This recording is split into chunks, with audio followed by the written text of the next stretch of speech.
Amém? Amém. Glória a Deus. Irmãos, abra sua Bíblia aí já no Evangelho de Mateus, como de costume, né?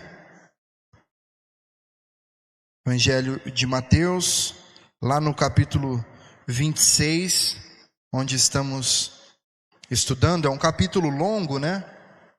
E muitos ensinamentos são dados aí por Jesus.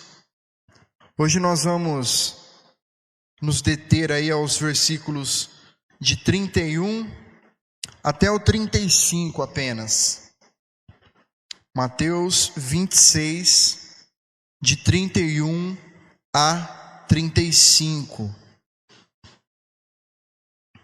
E o tema do nosso estudo, da nossa mensagem de hoje é graça que nunca falha. E nós vamos entender aí, perceber o motivo, né? E a razão porquê desse tema, né? Nós vamos entender. Nós já sabemos, né, que a graça do Senhor é uma graça infinita e grandiosa e que não falha em momento algum. Obrigado, João. Que não falha nem em hipótese alguma. Vamos ler o texto? Mateus 26, a partir do 31. Então Jesus disse aos discípulos: esta noite serei uma pedra de tropeço para todos vocês, porque está escrito: ferirei o pastor e as ovelhas do rebanho ficarão dispersas.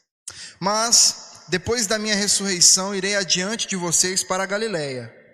Mas Pedro, tomando a palavra, disse a Jesus: ainda que o Senhor venha a ser um tropeço para todos, nunca o será para mim. Mas Jesus disse: em verdade lhe digo que nesta noite, antes que o galo cante, você me negará 3 vezes. Pedro insistiu: ainda que me seja necessário morrer com o Senhor, de modo nenhum o negarei. E todos os discípulos disseram o mesmo.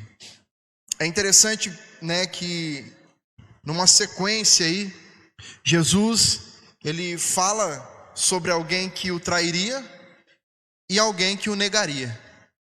Ambos que eram parte do mesmo corpo, ambos que faziam parte dos 12, né? Bom, nessa reta final aqui do ministério terreno de Jesus, nós vamos percebendo que o clima começa a ficar cada vez mais tenso, né? Depois da instituição da ceia, como nós vimos na semana passada, Jesus e os discípulos, eles saem do cenáculo onde eles estavam, cantando um hino ali, né? E eles seguem então para o Monte das Oliveiras. Aquilo que começou como um momento de comunhão, né, em volta da mesa, agora está avançando em direção ao Getsêmani, a traição e a cruz, e a negação, né, também. E é nesse cenário que essas palavras são pronunciadas aqui, né? São palavras que revelam não apenas aquilo que ia acontecer com Jesus, mas também o que estava no coração dos discípulos naquele momento. A mesma noite que testemunhou ali o partir do pão, né, o dividir ali do cálice da aliança, também é a noite que revelaria a fragilidade daqueles que estavam à mesa. Enquanto Jesus caminhava consciente do sofrimento que o aguardava, os discípulos caminhavam confiantes demais em si mesmos. E há um contraste muito grande, né? De um lado, o filho obediente, firme, fiel, submisso ao plano do Pai. Do outro lado, homens sinceros, porém espiritualmente fracos, despreparados para a provação que se aproximava. Quando Jesus diz que ele seria uma pedra de tropeço para os discípulos, ele não está apenas antecipando aqui um fato histórico, né? Ele está expondo uma realidade espiritual. A queda deles representa o cumprimento da Bíblia, das Escrituras. É a manifestação da fraqueza humana diante da pressão, diante da provação. A forma como os discípulos olhavam para si próprios, né, a maneira como eles se enxergavam, não correspondia a real condição deles, a real condição do coração deles. Não era um retrato exato de quem eles de fato eram. Entre todos, Pedro, ele é sempre aquele que mais se destaca, né? Tanto para o lado positivo quanto para o lado negativo. Ele é sempre aquele que toma a primeira decisão, aquele que fala, aquele que se expõe, né? Ele é sempre muito rápido nas suas respostas, dizendo que ele jamais seria uma pedra de tropeço para Jesus, ainda que para isso ele tivesse que morrer, né? Ele diz. Pedro, ele acreditava que ele estava pronto para morrer com e por Cristo, né? Só que ele não estava preparado nem mesmo para suportar uma pequena pressão criada sobre ele. Neste momento ainda não. Por isso esse texto ele nos leva a uma reflexão muito importante, irmãos. É que o maior perigo não está apenas na perseguição que nós sofremos de forma externa, que vem de fora, mas às vezes nessa ilusão de pensarmos que somos fortes demais, mais fortes do que realmente somos, mais espirituais do que realmente somos. Essa ilusão de pensar que nós atingimos um nível elevado na vida espiritual. Esse episódio aqui de Mateus nos coloca diante de um espelho espiritual, nos chama para que nós possamos examinar onde nós temos depositado a nossa segurança, a nossa confiança. Será que nós de fato estamos sendo dependentes exclusivamente de Deus, ou nós estamos nos escorando no nosso conhecimento, naquilo que nós adquirimos com o passar do tempo, no decorrer dos dias, né, com as experiências espirituais que tivemos? Bom, Pedro, ele era sem dúvida uma liderança, né? Uma pessoa de destaque entre os discípulos. Ele sempre exerce aqui uma influência sobre as pessoas à sua volta. Mesmo, inclusive, depois do seu erro, depois de ser restaurado, né? Ele continua exercendo essa figura, esse papel de liderança, né? Só que havia em Pedro um traço perigoso. Ele confiava demais em si mesmo. Ele era muito cheio de si mesmo, de que ele podia, de que ele sabia, de que ele conseguia. Ele era capaz de demonstrar muita coragem em certos momentos, né? Foi ele quem tentou ir caminhando sobre as águas até Jesus. Então, a princípio, ele sempre dá esse passo. Ele fazia declarações ousadas de fidelidade, mas pouco depois ele recuava, né? Por causa do medo que tomava conta dele. E esse contraste revela esse grande perigo de nós vivermos baseados nessa autoconfiança espiritual. Nós vamos ver alguns pontos sobre isso. Em primeiro lugar, existe uma advertência feita aqui. Depois que eles saem ali em direção ao Getsêmani, Jesus adverte os discípulos sobre aquilo que estava prestes a acontecer. Ele fala: essa noite serei uma pedra de tropeço para todos vocês. E perceba que Jesus ele dá uma ênfase aqui, né? Ele fala todos vocês. Não era apenas um aviso individual, era algo que envolvia todos. E ainda que Pedro tenha dito ali que jamais faria isso, e os outros discípulos concordassem, né, que também falando ali que também jamais fariam isso, era uma ideia que não passava de um discurso emotivo, né? Eles estavam emotivos, emocionados com tudo aquilo que estava acontecendo. Eles haviam acabado de ter um momento abençoado ali com Jesus, né, na ceia e tudo mais, e eles amavam profundamente a Jesus, mas eles não estavam prontos de fato. Essa resposta imediata deles não tinha fundamentação. Isso fica muito claro, porque um pouco mais adiante nós vamos ver no versículo 56, por exemplo, vai dizer: então todos os discípulos deixando fugiram. Então Jesus previu aquilo que ia acontecer. Jesus disse a eles aquilo que ia acontecer e de fato aconteceu. Então essa advertência de Jesus para eles se cumpriu de forma integral. Irmãos, não há uma palavra sequer que saia da boca do nosso Deus que não se cumpra. Não há, não existe. Por isso que nós podemos crer plenamente na palavra do Senhor, na Bíblia, porque tudo o que Ele fala acontece. E nós podemos ver isso no decorrer das nossas vidas. Enquanto ali a confiança dos discípulos estava elevada demais, né? Mais uma vez eles acabam demonstrando que aquilo tudo era uma ilusão da parte deles. Mas também há uma promessa, e esse é o segundo ponto. Também há uma promessa que aponta para um momento de restauração no verso 32. Mas depois da minha ressurreição, irei adiante de vocês para a Galiléia. É interessante, né, como Jesus já fala da sua ressurreição antes mesmo da sua morte acontecer. Ele fala disso de uma forma tão natural, tão convicta, né, demonstrando aqui que aquilo era verdade, aquilo era um fato consumado. Cristo continuaria governando após a sua ressurreição, é isso que ele está dizendo.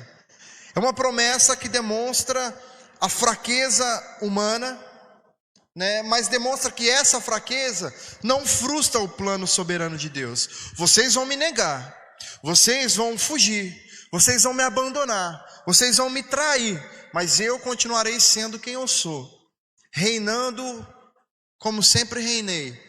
Vou morrer, sim, mas vou ressuscitar e irei adiante de vocês. É o que Jesus disse. O fracasso dos discípulos não anula o propósito do Senhor. O nosso fracasso, a nossa fraqueza, a nossa incapacidade não anula o plano redentor de Jesus. Uma outra questão é essa autoconfiança, que é muito perigosa. Mesmo diante da advertência clara de Jesus, Pedro, ele demonstra falta de discernimento espiritual. Ele não apenas contradiz aquilo que Jesus estava falando, mas ele se coloca acima dos demais discípulos, né? A maneira como ele se posiciona ali, não, mas eu jamais, ainda que todos te traiam, eu jamais, nunca trairia o Senhor, nunca abandonaria o Senhor. O Senhor nunca seria uma pedra de tropeço para mim. Ele fala como alguém que se sente mais fiel, mais preparado, mais espiritual do que os outros. É como se ele desejasse ser uma exceção diante daquilo que Jesus estava dizendo. Só que Jesus responde a esse posicionamento de Pedro, né, de forma bem direta. No versículo 34. Em verdade lhe digo que nesta noite, antes que o galo cante, você me negará 3 vezes. Ele poderia dormir sem essa, né? Poderia ter ficado quietinho, ele só ouvindo o que Jesus estava falando, falando, nossa, Jesus, será? Mas será mesmo? Por mais que ele tivesse muita convicção em seu coração, né? Mas seu gênio ali, sanguíneo, não permitia que ele, né, ficasse quieto ali na dele. Ele tinha que falar alguma coisa. Mas é o famoso ditado, né, irmãos? Quem fala o que quer, escuta o que não quer, né? E o mais interessante, o mais poderoso nisso é que o que Jesus estava falando era um fato já consumado, né? Jesus já sabia que Pedro faria isso. Pois bem, então Pedro vai assim, daquele que se apresenta como maioral, como, né, mais poderoso, mais forte, àquele que de certa forma estava sendo envergonhado naquele momento. Os outros discípulos, né, eles também falhariam. Só que a queda de Pedro, ela acaba tendo essa entonação, essa ênfase maior. Por quê? Porque ele se posiciona com essa autoconfiança muito elevada, né? Demonstrando ali, falando para quem quisesse ouvir que ele não. Então aquele que se considera mais forte, irmãos, corre risco de cair de maneira mais dura também. É o que Paulo diz em 1 Coríntios capítulo 10, versículo 12. Aquele, pois, que pensa estar em pé, veja que não caia. Provérbios 28, 26 também ensina: o que confia no seu próprio coração é insensato. Irmãos, essa autoconfiança espiritual, ela é traiçoeira. Ela produz uma falsa percepção de força e diminui a nossa vigilância também.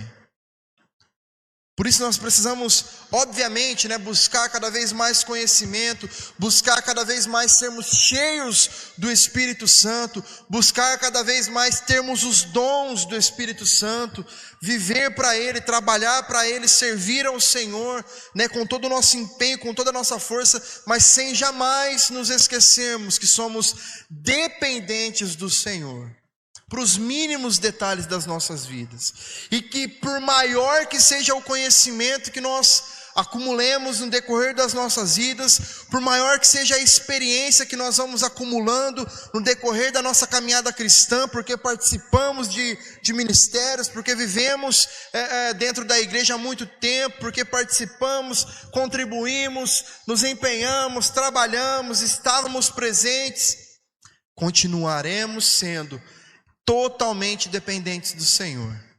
Isso é um princípio básico da nossa caminhada com Deus. Em quarto lugar, nós vemos que Pedro, mesmo diante daquilo que Jesus havia acabado de falar, o homem era teimoso, irmãos. O bicho era cabeça dura. Jesus falou uma vez, ele falou: não, eu não. Jesus tem que falar. E aí Jesus fala que não, você vai me negar 3 vezes. Ele: não vou. Ainda que eu tenha que morrer, eu vou permanecer fiel. Eu não vou negar o Senhor. Corajoso Pedro, irmãos? De bater de frente com Jesus assim, dessa forma, como se Jesus estivesse enganado. Porque é isso que Pedro está dizendo: não, Senhor, o Senhor está enganado. O Senhor está errado. Eu jamais faria isso. Até certo ponto, irmãos, nós precisamos também reconhecer, que é uma declaração sincera de Pedro. Ele não estava ali mentindo para Jesus de maneira premeditada. Não é que ele já estava premeditando, como Judas, É diferente. Judas estava premeditando algo, organizando algo contra Jesus e lá falando que não, que ele jamais trairia o Senhor. Pedro não. Pedro, ele tinha convicção daquilo. Ele estava certo de que ele conseguiria. Então ele estava enganando a si mesmo, na verdade, Não era uma declaração mentirosa, mas não era uma declaração que retratava a realidade de Pedro. Pedro, que em um determinado momento, declara que o Cristo era o Filho do Deus vivo. Em outro momento, como nós vamos ver mais adiante, nos próximos estudos, ele vai dizer: não, eu não conheço esse homem. Quando pressionado, quando apertado ali, com medo do que poderia acontecer a ele, não, eu não conheço esse homem. O termo que Jesus usa aqui, o termo original grego, que Jesus usa aqui para falar que Pedro iria negar ele, essa palavra negar, significa que ele o negaria completamente, era um repúdio total mesmo. Não é que Pedro hesitou ali por um momento, ele fez uma negação clara e pública, e não só por uma vez, E é isso que reforça o fato de que ele negou mesmo de forma enfática. Ele desce rapidamente ali do topo da sua autoconfiança, da sua certeza espiritual, e ele chega no mais profundo abismo da sua negação. Isso nos mostra, irmãos, que quando a nossa segurança está fundamentada na nossa própria força, a queda é só uma questão de tempo. Em algum momento nós vamos cair. Não tem como nós permanecermos no alto, não tem como nós permanecermos no topo, se a nossa confiança estiver firmada na nossa própria força, no nosso próprio entendimento, no nosso próprio conhecimento. Em algum momento nós seremos envergonhados, em algum momento nós cairemos, em algum momento nós negaremos o Senhor com as nossas atitudes.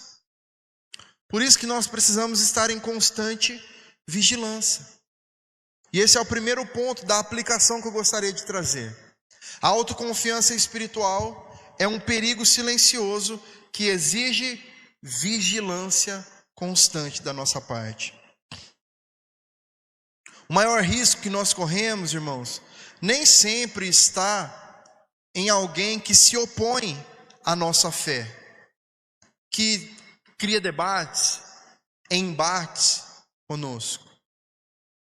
Pode estar nessa falsa segurança interna, essa falsa certeza que temos, que já somos crentes o suficiente, que já servimos a Deus tempo bastante, que já nos dedicamos mais do que poderíamos nos dedicar. Entenda que Pedro não era uma pessoa indiferente a Jesus. Pelo contrário, ele era um seguidor de Jesus. Alguém que tinha uma fé sincera. E mesmo assim, a sua confiança estava fundamentada na sua própria capacidade de permanecer fiel, e não em Cristo verdadeiramente. Irmãos, a sinceridade não substitui a dependência de Deus. Por mais sincera que a nossa fé seja, nós podemos ser como Pedro, sinceros na nossa fé, mas não dependentes do Senhor, naquilo que diz respeito a sustentar essa fé. Nós continuamos correndo esse risco. É um risco que se manifesta quando nós passamos a confiar na nossa experiência espiritual, no nosso conhecimento bíblico, no tempo de igreja que nós temos, ou na nossa posição ministerial. Quando a nossa confiança de que somos crentes já o suficiente se baseia nessas coisas, nós estamos correndo um grande risco de cairmos. A advertência que a Bíblia nos traz, que eu li lá, que Paulo diz em 1 Coríntios 10, 12, sobre aquele que pensa estar em pé, vigiai para que não caia, é uma advertência atemporal, é para todos nós, o tempo inteiro, e sempre vai ser importante. A vida cristã não é sustentada pela força da nossa personalidade ou pelo nosso conhecimento, mas ela é sustentada pela graça de Deus que opera continuamente em nossas vidas. Reconhecer a nossa fraqueza, reconhecer a nossa dependência de Deus não produz derrota espiritual, muito pelo contrário, nos traz lucidez, nos traz entendimento do nosso lugar de servos, de filhos, e sobretudo da nossa dependência de Deus. Por isso, irmãos, diante disso nós somos chamados a cultivarmos uma espiritualidade marcada pela humildade, por essa certeza de que sem o Senhor nós não somos nada, nós não podemos nada, nem fazer os nossos simples afazeres do dia a dia, nem o simples levantar das nossas camas. Sem o Senhor nós não somos capazes, absolutamente nada. A vigilância espiritual nasce quando nós abandonamos esse senso de autossuficiência e aprendemos a depender diariamente de Cristo. Nós não somos bons o suficiente, nós não temos conhecimento o suficiente, nós não sabemos tudo sobre Deus, as nossas experiências não resumem o Evangelho, o nosso tempo de igreja não define se somos de fato ou não crentes em Jesus, salvos no Senhor. Essa vida de constante humildade, de constante entendimento que precisamos nos arrepender diariamente dos nossos pecados, de quem nós somos, e sermos salvos pelo Senhor todos os dias.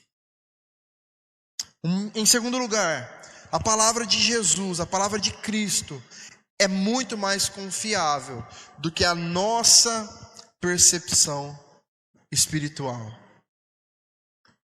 Jesus estava falando: nesta noite eu serei pedra de tropeço para vocês.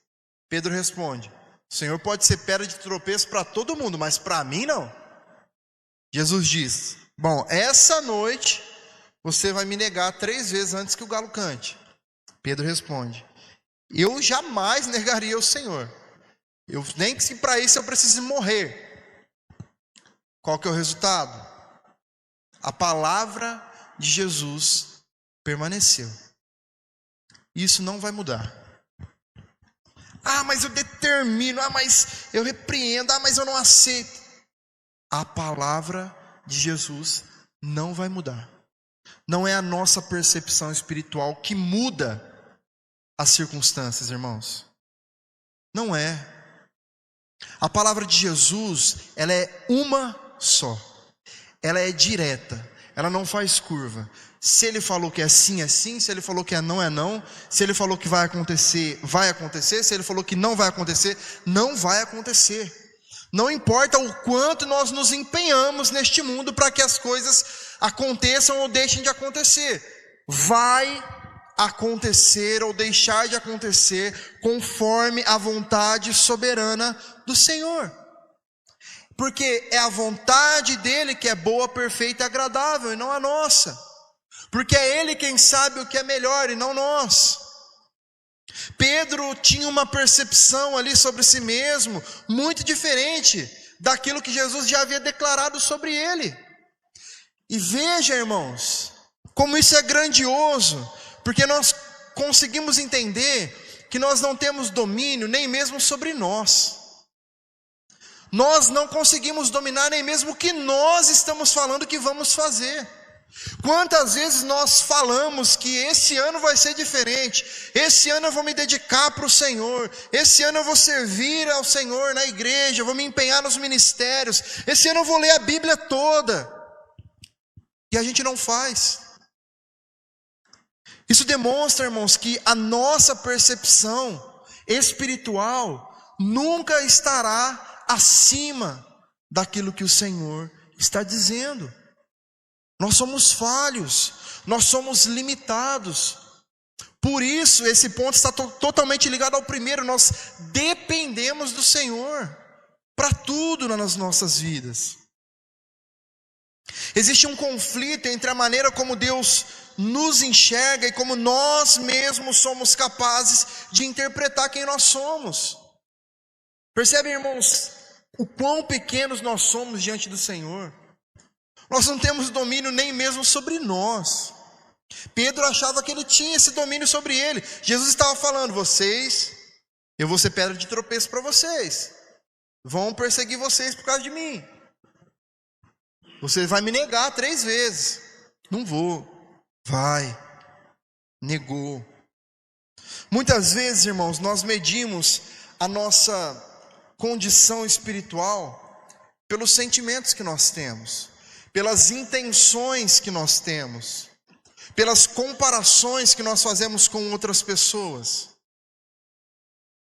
Pedro, ele chegou a se colocar acima dos outros discípulos, acreditando que ele era uma exceção àquilo que o Senhor estava falando. Só que a realidade espiritual, ela não é definida por sentimentos, e nem mesmo pelas nossas convicções, mas por aquilo que Cristo está dizendo, por aquilo que a palavra do Senhor determina. Uma vida cristã saudável, ela é construída quando a palavra de Deus corrige a nossa leitura de nós mesmos. Jesus, ele conhecia Pedro melhor do que o próprio Pedro. Ele não apenas prevê o futuro, ele revela a profundidade do coração humano. E é dessa mesma forma que a Bíblia nos ensina hoje. A Bíblia, ela expõe motivações, revela as nossas fragilidades e nos conduz à verdade. Por isso, irmãos, nós precisamos aprender a submeter a nossa compreensão sobre nós mesmos àquilo que a palavra diz sobre nós. Nós precisamos estar verdadeiramente preocupados com aquilo que o Senhor diz sobre a nossa condição. A maturidade espiritual, ela começa quando nós permitimos que a voz do Senhor tenha mais autoridade do que a nossa própria confiança. É sobre aquilo que Ele diz que eu sou. Essa frase, muitas vezes ela é utilizada para suavizar muita coisa. Nós precisamos levar isso ao pé da letra, entendendo também que a palavra diz que nós somos pecadores e que nós precisamos do Senhor, que nós precisamos nos arrepender dos nossos pecados. É muito fácil falar que a Bíblia, eu sou o que Ele diz que eu sou. Eu sou filho amado. Você é mesmo. Nós somos. Mas a Bíblia diz que também nós somos servos do Senhor, escravos dele. Diz que nós somos pecadores. Diz que pecamos e que estamos destituídos da sua glória, que precisamos dele para mudar essa condição na nossa vida. Então não é só romantizar o Evangelho, irmãos, é entender também a seriedade do que isso representa. E em terceiro lugar, a graça é maior do que as nossas quedas e nos garante restauração. Embora o foco aqui do texto seja mais central a essa questão da queda de Pedro, existe uma promessa essencial aqui no centro de tudo, que está lá no versículo 32, que é quando Jesus diz: mas depois da minha ressurreição irei adiante de vocês para a Galiléia. Como vimos, antes mesmo da morte, Jesus já estava falando da ressurreição. Antes mesmo do erro de Pedro, Jesus já anuncia o seu reencontro. Irmãos, a restauração, ela nos é dada, ela é declarada antes mesmo da queda acontecer. Isso mostra que o fracasso dos discípulos não era algo que surpreendia Jesus e nem que interrompia o seu plano, de forma alguma. A fidelidade final da igreja não depende da perfeição dos discípulos, depende da fidelidade do próprio Senhor.